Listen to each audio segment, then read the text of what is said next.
자, 오늘 말씀은 이제 총 48장으로 되어 있는 에스겔의 말씀 중에 47장의 말씀을 같이 보도록 하겠습니다. 자, 제목 같이 읽어볼까요? 시작! 작은 물줄기에서부터. 작은 물줄기에서부터요. 우리가 에스겔에서 40장부터 48장까지는 어디에 관한 이야기에 대해서 이야기하고 있다고 했죠? 주제가 뭐였어요? 가장 큰 주제의 단어 새 성전, 새 성읍이었어요. 그래서 저번 주에 성전에 대한 예시를 40장에서 봤다고 했는데 에스겔이 그 예시를 본 이후에 하나님께서 에스겔을 통하여 백성들에게 말씀하게 하시고, 그리고 그 영광이 동문에서부터 들어와서 성전에 가득하다고 했어요. 그런데 여러분들, 물이 어떤 효과가 있어요? 물에는 특징이 있는데, 물이 만약에 흐르지 않고 한 곳에만 고여 있으면 어떻게 돼요? 어떻게 될까요? 한 곳에만 고여 있으면 흐르지 않고, 그렇지, 맞아요. 물이 한 곳에만 고여 있으면 썩게 돼요. 그래서 우리나라에도 그리고 전 세계적으로 물은 어떻게 되냐면, 구름에서 비로 내렸다가 그 물이 쌓여서 바다로 흘렀다가 바다에서 수증기가 돼서 올라가서 그리고 다시 구름으로 빗방울이 되어 떨어지는 그런 순환 효과가 있는 게 바로 물이에요. 계속 쉬지 않고 흘러가는 게 물이에요. 그런데 오늘 말씀은 이제 에스겔을 통해서 그리고 이스라엘 백성들을 통해서 하나님께서 보여주신 새 성전 안이 어떻게 생겼는지에 대한 구조를 알아야 돼요. 앞에 보면 성전에 대한 구조가 나와 있는데, 노란색으로 된 부분이 성전이고, 그리고 정면에 있는 문이 동문이에요. 그리고 오른쪽 밑에 있는 부분이 남문입니다. 그래서 오늘 말씀을 보면 물이 성전 문에서부터 나와 남문으로 흘렀다고 나와 있어요. 근데 그 전에 바로 이렇게 동문을 통해서 물이 들어와서 성전 문을 통해 남쪽으로 흘렀다고 이야기하고 있는데, 우리가 이 새 성읍에 넘쳐 있는 게 뭐예요? 바로 하나님의 영광이에요. 이 세상의 모든 것들의 주인은 하나님이시기 때문에 우리가 오늘 꼭 기억해야 할 한 가지는, 내가 지금까지 가지고 있던 것, 그리고 앞으로도 가질 그 모든 것들, 그 나와 관련된 모든 것들이 하나님께서 주신 것이라는 것을 알아야 해요. 하나님의 영광이 내 안에 가득했기 때문에 내가 그것들을 가질 수 있었고, 그리고 앞으로도 내 꿈, 내 비전, 그리고 내가 갖고 싶은 그 모든 것들, 그것들을 여러분들에게 갖게 해주신다면 그 모든 것들이 하나님의 은혜라는 거예요. 여러분들이 가지고 있는 핸드폰부터 그리고 컴퓨터부터, 그리고 공부하는 책들, 다니는 학교, 만나는 친구들, 그리고 같이 사는 부모님과 가족들, 여기 나와서 만나는 선생님들과, 그리고 교회에 나와서 만나는 모든 분들, 그리고 길을 가면서 만나는 모든 분들도 다 하나님께서 여러분들을 위해 만나게 해주신다는 거예요. 그리고 오늘 본문 말씀에 이 말씀을 인정하는 이스라엘 백성들이 하나님께서 나를 위해 이 모든 것들을 해주셨구나라는 것을 믿는 이스라엘 백성들이 새로운 성읍, 새 땅에 도착해서 이제 예배를 드리기 시작해요. 예배를 언제 드렸냐면, 우리처럼 일주일에 한 번 이렇게 모여서 드린 게 아니라 매일 아침 모여서 하나님께 새로운 것으로 제사를 드렸어요. 불을 태워서 동물을 드리기도 하고 곡식을 드리기도 하고, 정말 귀한 것, 내가 가진 것 중에 가장 귀한 것을, 그리고 가장 비싼 것을 매일 아침 하나님께 제사로 드렸어요. 그리고 그것들을 빼앗기 위한 사람이 한 명 있었는데, 바로 이 이스라엘 백성들을 다스리던 왕이었어요. 그때 당시에는 어떤 법이 있었냐면, 왕이 땅을 내어주거나 아니면 왕이 백성들에게 무언가를 내려주면 얼마의 기간 이후에 그의 몇 절에 관하는 것으로 빼앗는 그런 법이 있었어요. 그런데 하나님께서 이 이스라엘 백성들이 지켜주기 위해서 새 나라 새 땅 그리고 이 새 성전을 허락하셨고 이것을 왕에게 빼앗기지 않고 그리고 매일 아침 하나님께 예배드리는 그 시간을 빼앗기지 않게 하기 위해서 하나님께서 만들어주신 백성들인 이스라엘 백성들을 지켜주시는 모습을 볼 수 있었어요. 그래서 이 백성들이 매일 아침 예배를 드림으로 이제 하나님께 하루를 영광을 돌리며 시작하고 하나님의 은혜를 받으며 시작하는 시간들을 이어갈 수 있었어요. 그럼 우리는 이 백성들을 본받아서 어떤 걸 할 수 있나요? 우리가 지금 2021년도에 전도사님이 어떤 걸 중심으로 중고등부 예배를 한다고 했죠? 여러분들 앞에 있는 바로 그 큐티책이에요.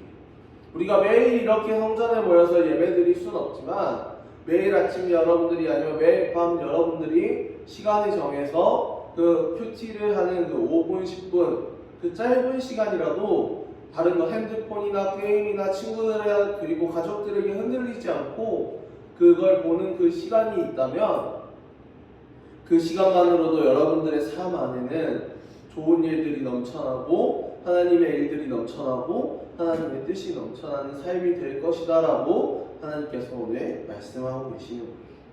그리고 그 후에 오늘 본문 47장에 보면 에스겔은 성전 문지방에서 흘러나온 물이 동쪽으로 흐르다가 제단 남쪽으로 흐르게 된다라고 이야기하고 있어요. 그리고 그 흐르는 물이 환상을 통해 보았던 그 흐르는 물이 이스라엘의 죄악 때문에 떠난 하나님의 영광이 다시 성전으로 돌아온다는 것을 이야기해요. 하나님의 영광이 어디로 들어왔었어요? 동문으로 들어왔었어요. 그런데 물로 인해 다시 빠져나갔어요. 그러다가 바울을 한 바퀴 돌고 남문으로 다시 들어왔어요. 이 말은 우리가 하나님을 떠날 수 있는데 근데 우리가 회개하고 하나님께 돌아왔을 때 하나님께서는 우리가 그렇게 하기를 원하시고 하나님을 정말 진심으로 믿어 하나님의 영광이 빠져나가지 않도록 주의하라라고 이야기하고 계시는 거예요. 우리가 여기서 알아야 할 것은 한 사람의 믿음의 회복이 처음에는 미약해도 결국에는 복음의 생명수로 흘러가고 많은 사람을 구원한다라는 것을 이렇게 말씀을 통해서 의학적으로 표현하고 있다는 것을 알 수 있어요. 여기서 나오는 일천척이라고 하는 단어가 있는데 오늘 본문에는 일천척이라는 단어가 굉장히 많이 나와요. 높이도 일천척이고 흐르는 길도 일천척이고 많은 것들이 일천척인데 이 일천척이라는 길이가 얼마만큼 되는 길이냐? 바로 333.333333m예요. 끊이지 않게 계속 이어져 가는 그 숫자예요. 대략적으로 333m를 이야기하는데 여러분들이 이제 여러분들 눈앞에 벽이 333m짜리 벽이 있어요. 그러면 함부로 올라갈 수 있는 생각이 드나요? 올라가기 굉장히 힘들 거예요. 여러분들 키가 커봐야 180쯤 될 텐데 여러분들의 2배가 넘는 벽이 눈앞에 있어요. 올라가면. 근데 그 벽이 하나만 있는 게 아니라 차근차근 계속 쌓여 있어요. 그런 하나님의 백성들을 보호하기 위한 벽을 만들어 주시고 성전을 만들어 주시고 그 안에서 하나님의 영광이 가득 찰 수 있도록 만들어 주신 이후 하나님의 영광이 물로 흘러나갔다가 이렇게 퍼져나갈 수 있도록 또 계획을 짜고 계시는 거예요. 물이 동쪽으로 흐르다가 제단 남쪽으로 흘러가서 앞에와 같이 보이는 강이 되는데 이 강이 어디로 흘러요? 여러분들이 알고 있는 과학 지식으로 강은 어디로 흘러가요? 강이 모여서 어떤 게 되나요? 바다가 돼요. 강은 흘러가서 바다가 되는데 이 앞에 놓여있는 이스라엘 백성들이 사는 곳에 앞에 모여있는 바다가 어떤 바다냐? 바로 사해. 여러분들이 사회 시간에 듣고 그리고 많은 시간에 들었던 사해 바다가 앞에 놓여있습니다. 사해에는 생물이 살 수 있을까요? 없을까요? 살지 못하기 때문에 사해라는 이름이 붙었어요. 그런데 이때 기적이 하나 일어나요. 에스겔이 말씀을 전하던 이 시기에 하나님의 영광이 동문으로 나와 남문으로 흘러서 바깥으로 흐르게 되는데, 이제 이 물이 어디까지 가냐? 사해까지 가서 사해 땅 주변에 이렇게 그림에 있는 것처럼 나무가 자라게 하고 열매가 맺히게 하고 사해 안에서 물고기들이 살아 숨쉬게 만드는 거예요. 하나님의 영광을 통해 물이 강을 타고 흘러 사해까지 흘러가서 그 사해가 아닌, 살 수 없는 공간이 아닌 주변의 모든 땅이 나무가 자라고 열매가 자라나고 안에서 물고기가 살아 뛰노는 그런 생명의 공간이 되는 것을 볼 수 있습니다. 그래서 생명이 살 수 없을 것 같던 환경에 그 물이 닿는 곳마다 나무가 되살아나고 죽어가던 물고기들이 되살아나고 하나님의 뜻으로 모든 것에 생명이 깃들게 된 거예요. 그렇다면 우리가 이런 환경 속에서 어떤 삶을 살아야 될까요? 대한민국을 보면 어떤 일들이 있느냐? 하나님을 믿는 사람이 대략 10% 정도밖에 안 돼요. 이 많은 사람들 중에 대략 10% 정도밖에 안 돼요. 전 세계를 봐도 10%가 안 되는 모습도 볼 수 있어요. 그럼 이렇게 하나님을 믿지 않는 시대, 에스겔의 시대와 같은 하나님을 배신하고 하나님을 배반하고 하나님께서 기회를 그렇게 주고 경고를 그렇게 주는데도 하나님을 믿지 않는 사람이 더 많은 이 시기에 우리가 어떻게 행동하고 살아가야 되느냐? 바로 예배하면서 나의 안에 하나님을 가득 채우고 그 하나님을 나와 같이 성장시키는 거예요. 하나님을 내 마음속에 품고, 하나님, 제가 힘든 일이 있어요. 하나님, 제가 하고 싶은 일이 있어요.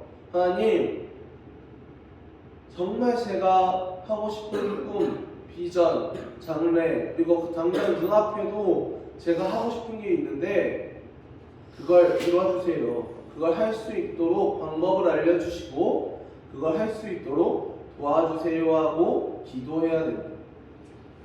여러분들 일주일에 예배를 몇 시간 드려요? 예배 1시간 드려요. 전도사님이 전에도 말하고 몇 번이고 말하면서 강조하는데 일주일에 1시간 예배 드려요. 일주일에 1시간 예배 드리는데 여러분들이 이 시간 동안에 최선을 다하지 않으면, 그리고 그것을 기억하기 위해서 주일이 지나고 월요일부터 토요일까지 하루에 한 번씩이라도 기도하거나 큐티하거나 하면 하나님을 생각하지 않으면 하나님이 여러분들 안에서 자라날 수 있을까요? 자라날 수 없어요. 여러분들이 하루에 8만여 초의 시간을 사는데 그러면 일주일만 되더라도 15만 초 이상의 시간을 살아요. 15만 초가 뭐야? 150만 초 이상을 살지. 근데 여러분들이 이 일주일 동안 단 몇 초의 시간을 이 성전 안에서 딱 1시간, 딱 그 시간만을 교회에서 사는데, 교회에서 말씀을 듣는 이 시간에도 최선을 다하지 않고 밖에서 학교 다니면서 친구들 만나면서 학원 다니면서 독서실 가면서 집에서 방에서 있으면서 단 1시간이라도 단 한 번이라도 하나님을 생각하고 기도하지 않으면 하나님은 여러분들을 생각해 줄 필요가 없어요. 그런데 여러분들이 만약에 단 한 번이라도 내가 잘못을 했어, 그 잘못한 순간에라도 하나님께 하나님 제가 잘못했는데 어떻게 해야 돼요? 라고 하나님께 얘기를 하다 보면 하나님이 절로 내 안에서 자라나는 모습을 볼 수 있어요. 여러분들이 공부하다가 학교에서 보면 그냥 수업 시간에 듣고 그냥 넘기는 친구가 공부를 더 잘할까요? 아니면 수업 시간 끝나고 나서 복습하고 그 다음 시간 거 예습하고 그리고 궁금한 게 있으면 그냥 참고 있는 게 아니라 선생님 찾아가서 질문하는 친구가 더 공부를 잘할까요? 여러분들이 게임을 하는데 하루에 1시간도 게임에 집중해서 그냥 제대로 안 해. 그런 친구가 게임을 더 잘할까요? 하루에 몇 시간이고 게임을 하는 친구가 더 게임을 잘할까요? 당연히 어떤 것이든 더 시간을 쏟고 더 마음을 쏟는 사람이 무슨 일이든 더 잘 할 수밖에 없어요. 그런데 여러분들이 항상 전도사에 말하는 것 중 하나가 어떤 일을 하든 최선을 다해야 된다는 거예요. 최선을 다할 때 여러분들 안에 하나님이 자라나고, 여러분들이 하나님보다 아직은 공부가 우선일 수 있고, 아직은 노는 게 우선일 수 있고, 아직은 재미난 것들이 더 우선일 수 있어. 전도사님 나이 때도 더 그러니까요. 선생님들의 나이 때도 어쩌다 보면은 하나님보다 더 중요한 일이 있을 수도 있어.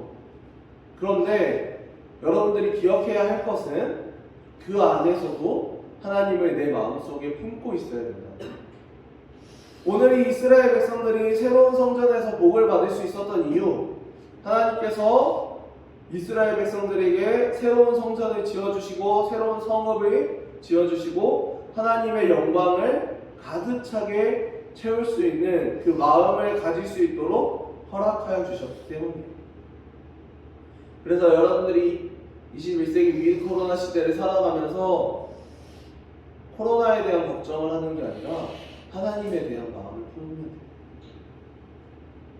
돼요. 여러분들이 이 시대를 살아가면서 친구와의 관계를 걱정하는 게 아니라 그 친구와의 관계를 놓고 하나님께 기도하면 돼요. 여러분들이 이 시대를 살아가면서 나의 꿈을 위해서 걱정을 하고 염려하는 게 아니라 하나님께 기도하면 돼요. 예배 드리면 돼요. 그러다 보면 여러분들의 삶에 자연스럽게 하나님께서 기회를 만드실 거고, 여러분들의 삶에 자연스럽게 모든 것들을 하나님께서 책임져 주실 거예요. 그래서 우리가 이제 이 물이 성전에서부터 나와 흘러서 사회의 모든 죽은 것들을 살렸던 것처럼 여러분들의 마음속에 하나님이 자라나고 자라나다 보면 여러분들의 꿈도, 여러분들의 비전도, 여러분들이 하고 싶은 그 모든 것들도 그보다 더하게 몇 배, 몇십 배, 몇만 배에 달하게 하나님께서 채워주실 거고, 여러분들의 삶 가운데에도 하나님이 함께 하셔서 언제나 여러분들의 삶이 기쁜 일만 넘칠 수 있도록 하실 거예요. 여러분들이 슬프고 힘든 일을 겪는다면, 마음속에 고민이 많아지는 때가 온다면 그때는 여러분들의 마음속에는 하나님이 흔들리는 데, 여러분들의 마음속에 하나님이 성장하지 않는 거예요. 하나님을 믿는 사람은 항상 기뻐요. 즐겁고 긍정적인 생각을 갖게 돼요. 그런데 하나님을 잠시 멀리 떠나고 하나님을 내 마음속에 다른 것에 이순위로 밀리게 한다면 여러분들의 삶에 힘든 일이 찾아오게 되는 거예요. 그래서 여러분들이 항상 기쁘고 그리고 즐겁고 항상 긍정적인 마인드가 넘쳐나는 그런 삶과 그런 시간들을 가질 수 있도록 하나님의 마음속에 기도하며 예배드리며 살아가는 세계로 중고등부 모두가 되기를 소망합니다.